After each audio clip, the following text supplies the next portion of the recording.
الحمد للہ رب العالمین، الصلاۃ والسلام علی رسولہ النبی الکریم وعلی آلہ واصحابہ اجمعین۔ الحمد للہ الذی ہدانا لہذا وما کنا لنہتدی لولا ان ہدانا اللہ۔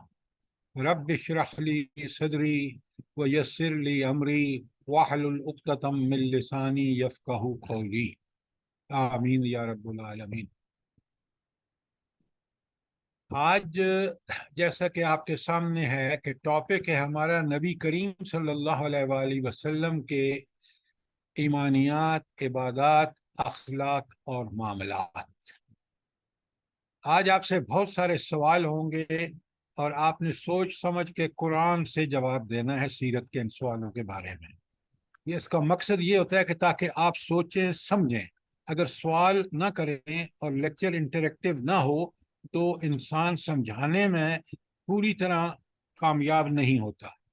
یہ میرا زندگی بھر کا تجربہ ہے۔ میں سوال آپ سے کسی اور وجہ سے نہیں کرتا، صرف اس وجہ سے کرتا ہوں تاکہ آپ ان سوالوں کے جواب جو ہیں وہ ہمارے ذہن کی بہت ساری الجھنوں کو دور کر دیتے ہیں۔ اچھا، سب سے پہلے تو یہ بتائیے مجھے کہ عبادات اور ایمانیات میں کیا تعلق ہے؟ ایمانیات اور عبادات کا آپس میں کیا تعلق ہے؟ سر تاکہ پھر جب ایمان ہوگا تو عبادت کریں گے، ایمان ہی نہیں ہوگا تو پھر کیا عبادت کریں گے؟ جی میرا بھی یہی موقف تھا کہ جتنا ایمان مضبوط ہوگا ایمانیات کا ضروری جو ہے وہ عبادات ہے۔ ایمان ہوگا تو پھر عبادات بھی اسی طرح کی ہوں گی۔ اصل میں یہ جو بات آپ کہہ رہے ہیں نا، یہ ہاف ٹروتھ ہے، یہ ہاف ٹروتھ ہے۔ اور عبادات کریں گے تو ایمان بھی مضبوط ہوگا۔ سر ایمان کا تعلق جو ہے وہ دل سے ہے، اندر سے ہے، عقیدے سے ہے، اور عبادات جو ہے اس کا عملی مظہر ہے۔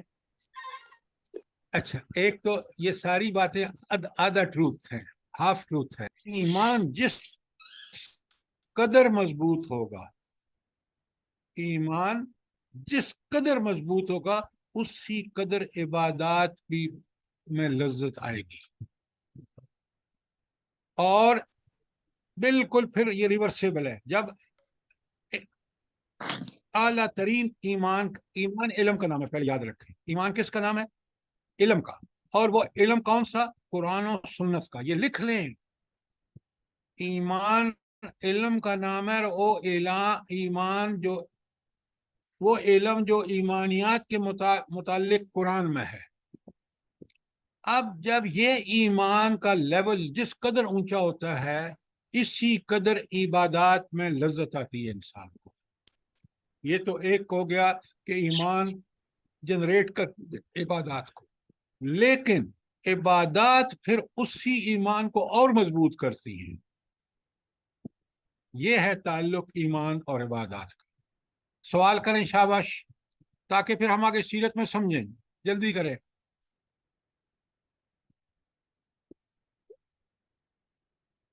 بات کلیئر ہے؟ اب مجھے یہ بتائیں، عبادات اور اخلاق کیا کیا تعلق ہے؟ اخلاق اچھے ہوں گے تو شاید عبادت بھی قابل قبول ہوگی۔ کیا بات کر رہی ہیں آپ؟ کیا بات کر رہی ہیں؟ عبادات اخلاق کو ٹھیک کرتی ہیں۔ ان الصلاۃ تنہی عن الفحشاء والمنکر، یہ آیت پڑھی ہے آپ نے؟ جی سر۔ سورہ لکھیں، نہیں پڑھی ہے تو سمجھی نہیں ہے۔ پھر سورہ عنکبوت کی آیت 45 ہے یہ، ان الصلاۃ تنہی عن الفحشاء والمنکر۔ فحشاء سے رکنا اور ساری فحشاء سے بچنا اور منکرات سے رکنا، یہی تو اخلاق ہے۔ اور ایک جملہ لکھ لیں، سب سے زیادہ تربیت جو ہے وہ عبادات سے ہوتی ہے، اور بالخصوص نماز سے۔ یہ باتیں لکھ لیں تاکہ ہمیں آگے مضمون سمجھنے بہت آسانی ہوگی۔ انسانی تربیت جتنی ایمان اور اس کے نتیجے میں عبادات کس سے ہوتی ہے کسی اور چیز سے نہیں ہو سکتی. آج یہی دونوں چیزوں کی کمی ہے. نہ ہمارے ایمان اس لیول کے ہیں، زبانی کلامی ایمان ہے. عبادات کا جو حشر ہے وہ آپ کے سامنے ہے. یہ دونوں کمزور ہیں چیزیں، اسی لیے ہمارے اخلاق کمزور ہیں. آپ چاہتے ہیں کہ آپ کی اولادیں اخلاق کی برتری سے اللہ تعالیٰ ان کو لیس کر دے، تو پھر پہلا ایمان ٹھیک کیجئے، اس ایمان کے نتیجے میں عبادات ٹھیک کیجئے، اخلاق ٹھیک ہو جائیں گے.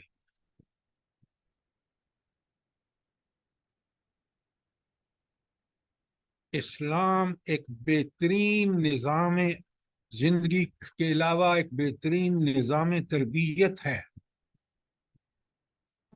ایمان ٹھیک کرتے جائیے، فکر کی کجیاں ساری دور ہوتی جائیں گی. عبادات ٹھیک کر لیجئے، اعمال ٹھیک ہوتے چلے جائیں گے، اخلاق خود بخود ٹھیک ہوں گے. کوئی سوال جلدی سے سوال کیجئے تاکہ باتیں کلیئر ہو جائیں.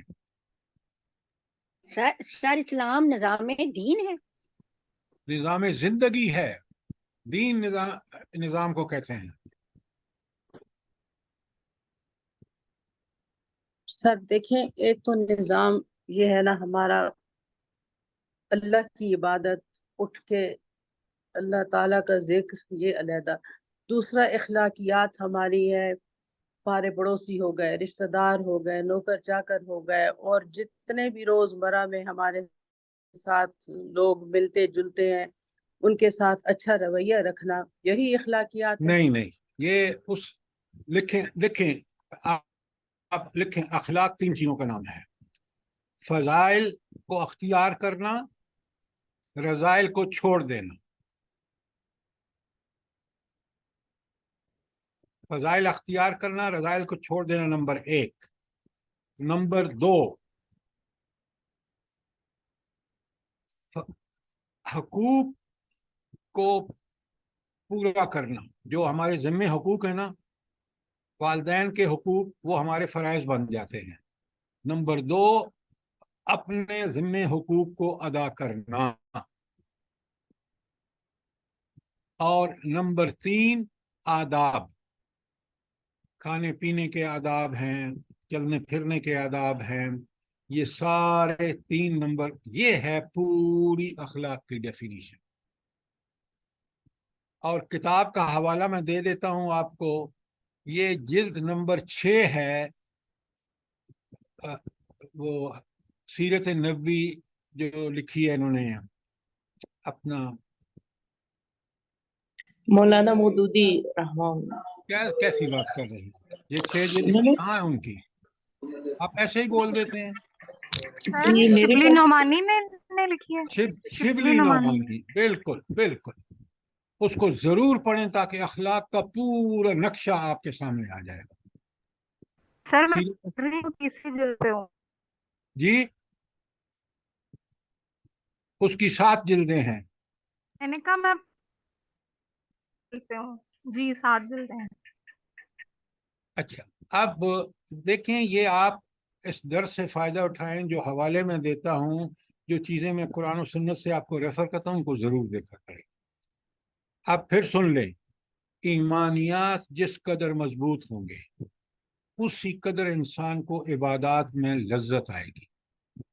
وجہ، ایمان کا تقاضا ہے سب سے پہلے کہ جس کو عظیم ہستی آپ نے مانا ہے اس کے سامنے جھک جائیں. تو ایمان، آپ کی مضبوط ایمان کا مطلب ہے مضبوط عبادات. اور مضبوط عبادات کا کیا مطلب ہے؟ کیا مطلب ہے؟ مضبوط اخلاق. مضبوط اخلاق. اچھا، اخلاق اور معاملات کا کیا تعلق ہے؟ جلدی بتائیں، ابھی اصل ٹاپک پہ ہم نے جانا ہے. مضبوط اخلاق ہوگا تو معاملات بھی اتنے ہی بہترین ہوں گے. بالکل. معاملات کا دار و مدار اخلاق پر ہے کہ اس آدمی کے معاملات ٹھیک ہو ہی نہیں سکتے جس کا اخلاق ٹھیک نہ ہو. سر یہ سورہ معون اور سورہ